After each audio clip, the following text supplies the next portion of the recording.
Recently, a seemingly drunk or cross-faded Bill Maher had a heated exchange with the two centrist, aka closet conservative, hosts of the Triggernometry podcast after they tried to peddle a long-standing false equivalence between Donald Trump and Hillary Clinton. But before we unpack all that, if you haven't yet, please hit that like, subscribe, and the alert bell.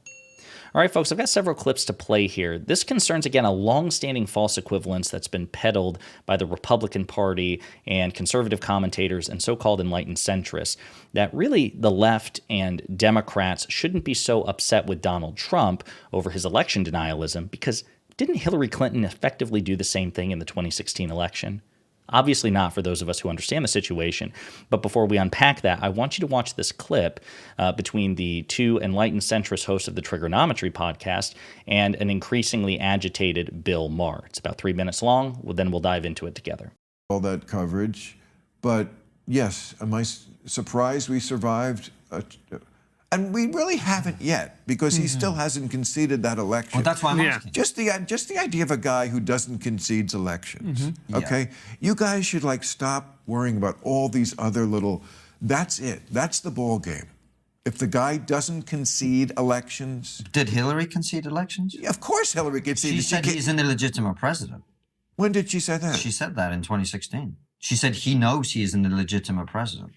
I believe he knows he's an illegitimate president. He knows that there were a bunch of different reasons why the election turned out the way it did. And I take responsibility for those parts of it that I should. And so I know that he knows that this wasn't on the level. I don't know that we'll ever know everything that happened, but clearly we know a lot and are learning more every day. And history will probably sort it all out. So of course he's obsessed with me. And I believe that it's a guilty conscience in so much as he has a conscience.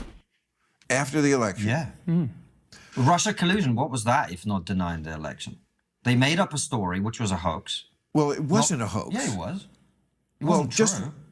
What wasn't true? What part the of Russia collusion, the idea that... There was collusion with Russia. The idea there that was absolute collusion with Russia. Is that why he won the election, do you think? Partly. It was a very close election. Yeah, you don't think Russia could sway, 77,000 votes in 3 states? Of course they could. And they did. Partly through social media, partly for their propaganda there and what they were trying to do there, which was very successful, cost about $100,000. And then, Trump's campaign manager was trading campaign data with a GRU. I think what Trump was saying is completely wrong. I agree. But there was collusion. But the Democrats also denied the election in 2016. They did. Okay, maybe one time Hillary said something like that. You ask her today, this is not an issue for the Democrats. You're making a ridiculously false... You think? Comparison, of course. Democrats are not the ones who deny elections. Hillary got up there in her fucking purple suit and said, we lost.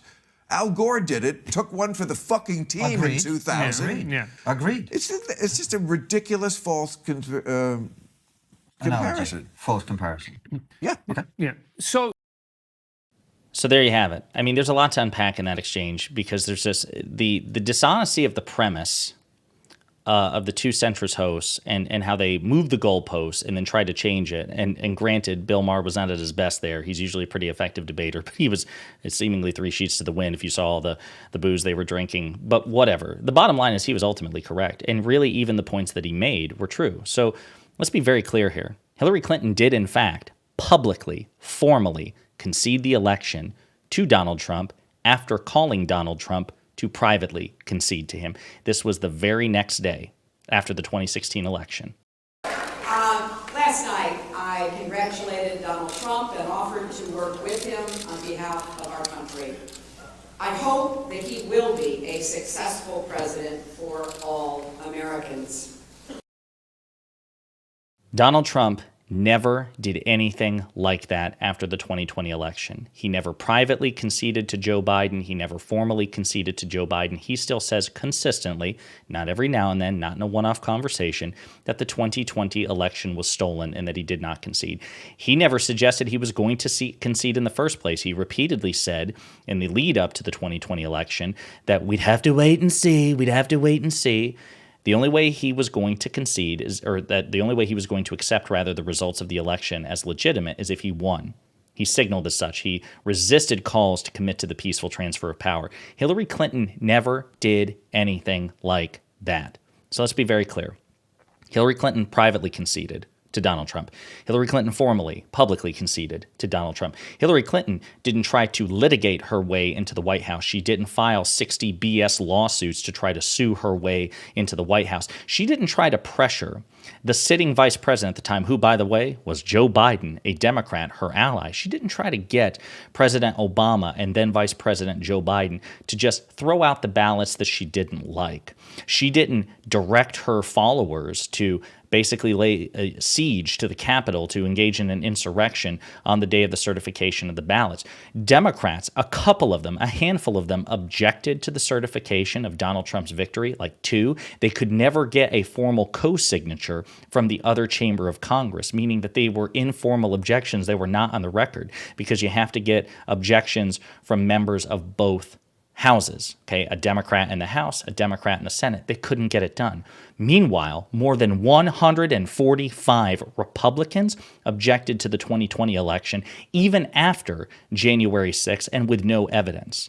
Donald Trump did try to sue his way into the White House, 60 court cases. He did try to pressure the vice president, Mike Pence, to throw out the ballots that he didn't like. He tried to scheme to get fake electors to go to the Capitol on the certification of the election. He did rally up his and get his followers riled up and lay siege to the Capitol. He did, as the sitting president of the United States at the time, sit on his ass for 3 hours and watch the insurrection unfold. There are too many substantive differences between what Donald Trump did in 2020 and in 2021 and what Hillary Clinton did in 2016 and 2017 to justify this false equivalence. Now listen, if you want to criticize Hillary Clinton for the rhetoric that she very rarely used years after she privately and publicly conceded when she referred to Donald Trump as illegitimate, which may have happened once or twice. If you want to condemn that, that's fine. I understand that. I understand that. I think it is reasonable to make the argument that given that so many of U.S. institutions are reliant on reciprocal good faith, you can make the argument that it was irresponsible for Secretary Clinton to refer to Donald Trump as illegitimate. However, there is again no false equivalence. What Donald Trump did and said is infinitely worse than what Hillary Clinton did and said, not the least of which was he was the sitting president at the time. What's funny is a lot of centrists and conservatives tend to not factor this in, but we used to believe in this country or pay lip service to, and it used to be considered a conservative ethic, that with great power comes great responsibility. Donald Trump was the sitting president of the United States at the time that he was denying election results without evidence and not committing to the peaceful transfer of power. He had more responsibility to behave. Donald Trump had more responsibility to behave himself in 2020 than Hillary Clinton did in 2016, because she wasn't the sitting president and therefore didn't have the pinnacle of responsibility. And yet, she behaved infinitely more responsible than Trump himself. When they move the goalposts like this, all they're doing is to try to grade Trump on a curve. Listen, sure, he tried to sue his way into the White House. Sure, he led an insurrection. Sure, he hasn't privately or publicly conceded the election.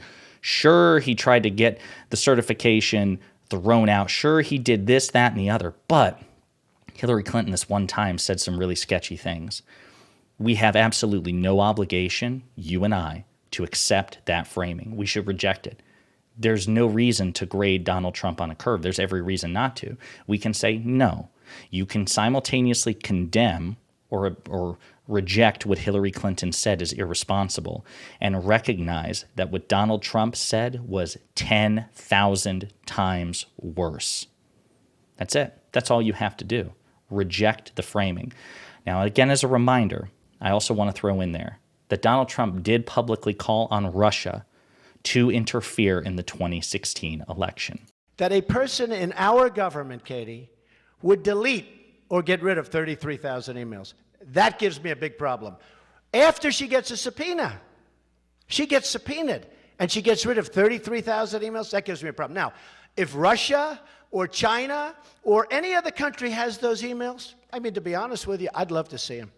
Russia, if you're listening, I hope you're able to find the 30,000 emails that are missing. I think you will probably be rewarded mightily by our press. That was Donald Trump, then candidate Trump in 2016, publicly urging a foreign adversary to interfere in an election. You will find no evidence of a prominent Democrat doing something like that. Certainly not Hillary Clinton, certainly not Joe Biden. Once again, no matter how you slice it, Donald Trump is objectively far worse. And anyone who pretends otherwise is either an idiot, a liar, or ignorant, or perhaps some combination thereof. Also, as a reminder, we know that Russia repeatedly tried to intervene in the 2016 election to swing the outcome in favor of Donald Trump. They probed state voter databases. They hacked the Clinton campaign. They hacked the Democratic Congressional Campaign Committee. They hacked the Democratic National Committee, et cetera, and so forth. Okay, they even targeted, I forgot about this, they targeted Republicans, Trump's rivals during the primary to help give him a leg up. Was there collusion? Well, we have no evidence that Trump himself privately, lobbied for the Russians to intervene on his behalf. Although, again, we have the clip of him publicly urging Russia to intervene on his behalf. But we also have multiple convictions from the Mueller investigation of Trump campaign and administration officials working unethically close with the Russian state, including, as Bill Maher pointed out, a high-ranking member of the Trump campaign passing information onto the Russian state. So there actually was collusion as we would informally define it. Did people in the media at the time of the Mueller investigation perhaps occasionally go too far and say, yes, we know for a fact that Donald Trump himself was scheming with Russia to do this? You're right. There's no evidence of that. But there doesn't need to be. The fact of the matter is Donald Trump publicly called on Russia to intervene. Members of his campaign and his administration had uncomfortably, unethically close ties to Russia during the 2016 election. And then with respect to the peaceful transfer of power and election denialism, Hillary Clinton and Donald Trump are objectively worlds apart. This is a false equivalence that won't go away. It won't. If you go to Twitter right now, the Republican, I think it's the RNC Research Twitter account, they do this all the time.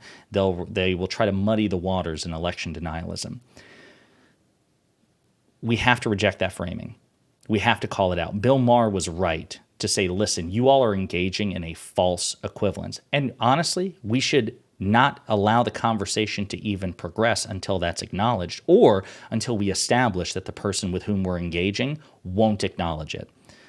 Bill Maher should have said, wait, before we go on, do you recognize that there are fundamental distinctions between Hillary Clinton and Donald Trump on this topic? Do you recognize that by any objective metric, what Donald Trump did in 2020 and said in 2020 and since, because again, he hasn't conceded, is objectively far worse than what Hillary Clinton did and said?